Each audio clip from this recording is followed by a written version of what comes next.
A full house turns out in Brookfield to hear a world-famous violin.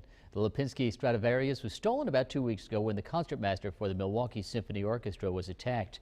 Police recovered the violin last week and it returned to the stage last night. Fox's Jenna Sachs has more. Before playing a single note, Frank Almond gets a standing ovation. Then he brings on stage the 1715 Lipinski Stradivarius that was violently stolen from him last month and begins to play.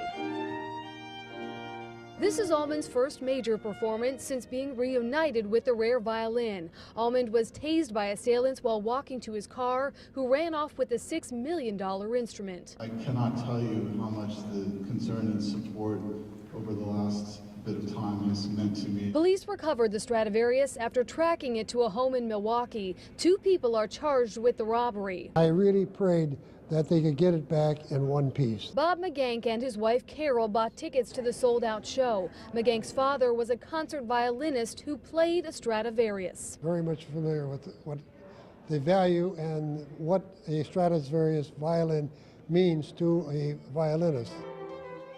Now recovered, the Lipinski Stradivarius has perhaps never been more famous in a 300-year life filled with high-profile performances. I used to play the violin, and so did my mom. Karen Kaczynski and Carrie Annenson followed the story closely in the news and vowed to go to this performance if the violin was recovered. They're grateful to see the Stradivarius back in Almond's proficient hands.